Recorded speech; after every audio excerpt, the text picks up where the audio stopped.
अटल बिहारी वाजपेयी के पूर्व मीडिया सलाहकार ने अपनी किताब में किए चौंकाने वाले खुलासे। वाजपेयी को प्रधानमंत्री की कुर्सी से क्यों हटाना चाहते थे आडवाणी और संघ। पूर्व प्रधानमंत्री वाजपेयी का वो कौन सा फैसला था जिसके कारण पीएम नहीं बन पाए थे लालकृष्ण आडवाणी। आतंकी घटना वाले दिन तत्कालीन प्रधानमंत्री अटल बिहारी वाजपेयी को किसने किया था फोन।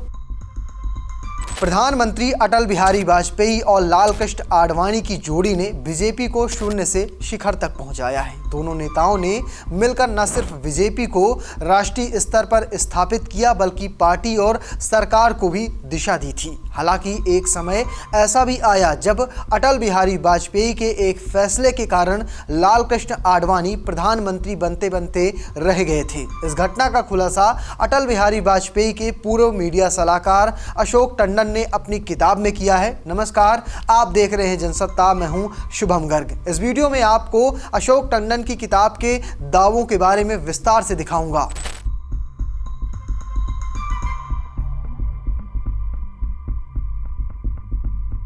अशोक टंडन 1998 से 2004 तक अटल बिहारी वाजपेयी के मीडिया सलाहकार थे। टंडन ने प्रभात प्रकाशन द्वारा प्रकाशित अपनी किताब अटल संस्मरण में इस पूरे घटना का विस्तार से जिक्र किया है। किताब में देश के 11वें राष्ट्रपति चुनाव से जुड़ी एक या कहें कई अहम घटनाओं को भी साझा किया है। टंडन के अनुसार उस समय राष्ट्रपति पद के लिए बीजेपी की पहली पसंद वैज्ञानिक डॉक्टर एपीजे अब्दुल कलाम नहीं थे बल्कि खुद प्रधानमंत्री अटल बिहारी वाजपेयी थे।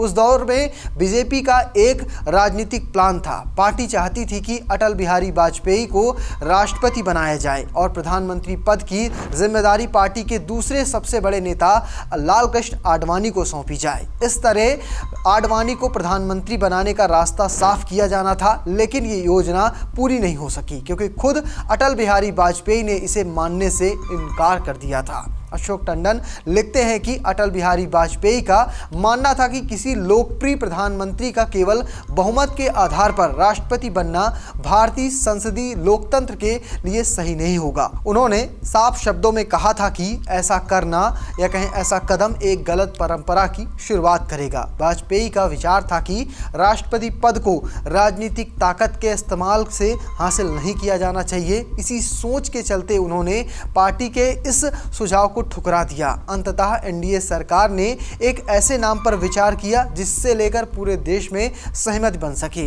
इस तरह डॉक्टर एपीजे अब्दुल कलाम को राष्ट्रपति पद का उम्मीदवार बनाया गया। वर्ष 2002 में एनडीए और विपक्ष दोनों के समर्थन से डॉक्टर कलाम देश के 11वें राष्ट्रपति चुने गए। वो 2007 तक इस पद पर रहे और जनता के बीच मिसाइल मैन और जनता के राष्ट्रपति के रूप में लोकप्रिय हुए। अशोक टंडन अपनी किताब में ये भी बताते हैं कि अटल बिहारी वाजपेयी ने राष्ट्रपति पद के उम्मीदवार को लेकर कांग्रेस नेताओं से भी चर्चा की थी। टंडन लिखते हैं कि सोनिया गांधी, प्रणब मुखर्जी और डॉक्टर मनमोहन सिंह वाजपेयी से मिलने आए थे। इसी बैठक में वाजपेयी ने पहली बार आधिकारिक तौर पर बताया कि एनडीए ने डॉक्टर एपीजे अब्दुल कलाम को राष्ट्रपति उम्मीदवार बनाने का फैसला की है। इस घोषणा के बाद बैठक में कुछ पल के लिए सन्नाटा छा गया।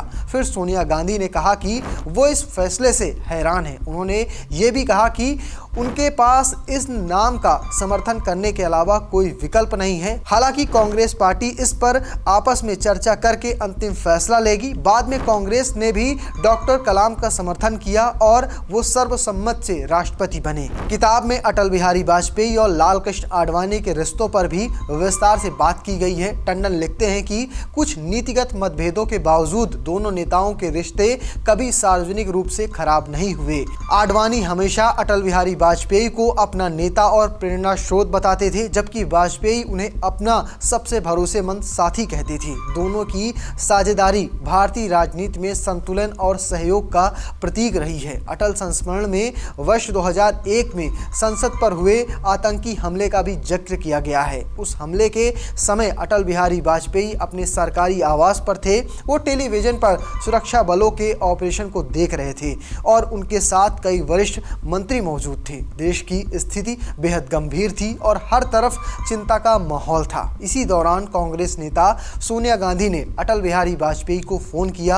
अशोक टंडन के अनुसार सोनिया गांधी ने फोन पर कहा कि उन्हें अटल जी की चिंता हो रही है और उन्होंने पूछा कि क्या वो सुरक्षित हैं। इस पर अटल बिहारी वाजपेयी ने जवाब दिया कि वो पूरी तरह से सुरक्षित हैं। साथ ही उन्होंने उल्टा सोनिया गांधी से पूछा कि वो कहीं संसद परिसर में तो नहीं है और उन्हें अपना ख्याल रखने की सलाह दी। अशोक टंडन की किताब में ऐसे कई सारे किस्से हैं जो अटल बिहारी वाजपेयी के व्यक्तित्व, लोकतांत्रिक सोच और राजनीतिक मर्यादा को उजागर करते हैं।